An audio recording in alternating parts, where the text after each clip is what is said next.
Good morning. This video is for the PLD2 Theme and Central Idea Graphic Organizer. So by now you should have watched both Edpuzzle videos.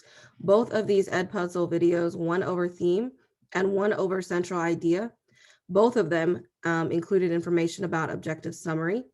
Both of those were models and instructional videos for how to complete this graphic organizer. So after watching those, you should be really comfortable being able to complete this graphic organizer and being successful on PLD number 2. There are 4 steps or sections to complete this graphic organizer. You need to complete each step. Yes, mugs count. Remember, you have an assignment rubric that you are trying to get a 7 on, and you need to keep that rubric open as you complete this so that you are sure to get a successful score. So step 1, you're going to open your theme choice and CEA graphic organizer. You're going to copy the link to the poem you chose in that assignment. So you're going to reuse the poem you chose in that assignment and the article. That way you don't have to look for a new one for this week and it becomes a little bit easier. Excuse me. There we go. So you're just going to open that back up. You're going to copy the poem link in the light orange and the article link in the dark orange. And then you're going to open both of those up because you're going to use those for this graphic organizer.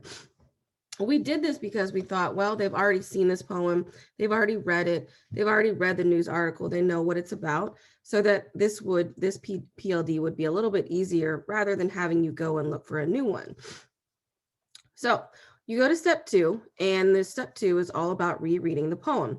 You're going to reread the poem and use the graphic organizer to help you arrange your poem or your information to reveal the theme or of the poem that the author is presenting. So the first thing that you need to do is type your personal theme topic that you already chose for this quarter.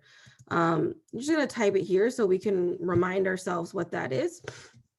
And then you're going to go down to here. You're going to put the poem title right here where it says poem title. And then you're going to tell me details from the poem that will help you determine the theme. The kinds of details you need to notice can be connotative diction, imagery, metaphors, symbols, allusions, the speaker, and the mood. Note those three of them below. So remember that in our example in the Edpuzzle with I2 by Langston Hughes, you saw examples of us putting details in each of these boxes, and those details were to help us come up with a theme. If you don't know what I'm talking about, chances are you didn't watch the Edpuzzle. So you should stop this video here and go watch those Edpuzzles so that you are successful on this assignment. Once you are done with that section, you're going to look at those details and you're going to say, what do I think the author's message of this poem is? And so I'm going to go down here based on those above details. What is the important thing to take away? In other words, what's the message? In other words, what's the theme? This should be a sentence. And remember, you should be tagging it, title, author, and genre. So you would say in the poem by blank, you put your author, or in the poem titled, give me the title. And then, by, give me the author. The theme is, and then tell me what the theme is, the message. Remember, it needs to be a statement. And again, if you're still struggling with that concept and that idea, you need to go rewatch those Edpuzzle videos if you have not done so already. But also there's optional activities that you could do to help improve your skills. All right, well, then you're going to go down to the objective summary, and remember that now that you understand the poem, you're going to write a 4 to 5 sentence summary, no more, no less. I need sentence variety, so it shouldn't be all simple sentences, and they're going to be in your own words. So you're going to give me a summary of this poem, and it needs to be in third person. Do not use phrases like I think or I believe. And you guys have already done objective summary. I know we did it last year as 9th graders, but also this year, Ms. Farrar and Ms. Traylor have already informed me that you guys have already done this, so objective summary should be a bit easier for you. Then you're going to go down to step 2. Step 2 is you're going to reread your article that you already chose for PLD1, aka the theme CEA paragraph.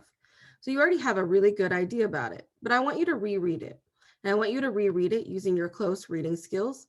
And you're going to use the organizer to help you add some details to help you come up with the central theme or the central idea. I know right here it says central idea and a theme. It really should, that's a typo, so I'm going to take that out.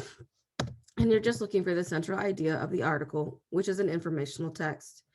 You need to take those details that you see and jot them down here. The details from the article will help you determine the central idea. So the more you type in these boxes, the easier it will become to figure out what is the author trying to argue or inform me about, aka the central idea, the main purpose of it.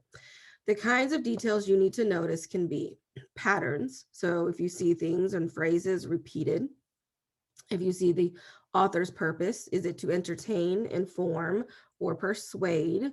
Maybe they're trying to get you to believe something. They're arguing for you to believe something, whatever they're saying. And the author's background information, you might have to dig a little bit. The audience, who is the writer, seem to be directing this article towards based on the words they use and based on the subject. Connotative diction, notice what words the author is using, and then pick 3 of those and kind of jot those down. Now in the central idea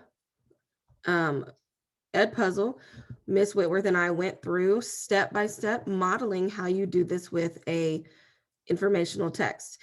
And it's something that you've probably done before. I know I did it with my 9th graders last year, but you really are looking at breaking it down and analyzing it. It's the close reading skills. In other words, you're annotating, but you're just typing those details here.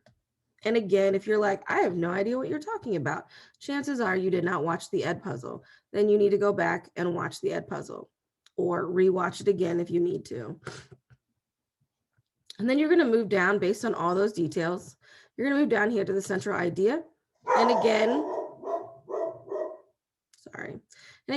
you are going to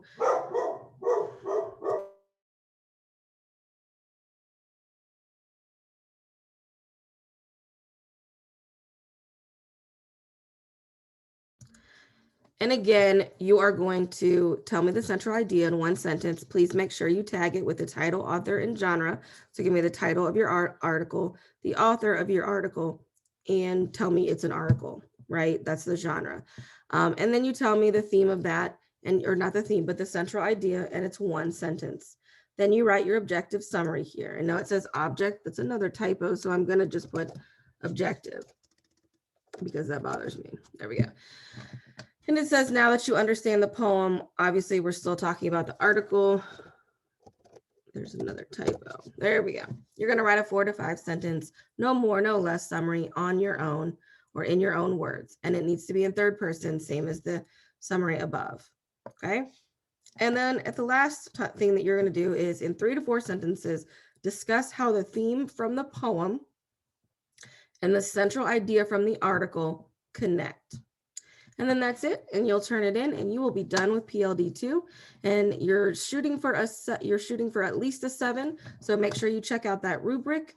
Make sure that you have corrected any errors that you see, mechanics, usage, grammar, spelling. Really proofread, and then turn that in. And that is it.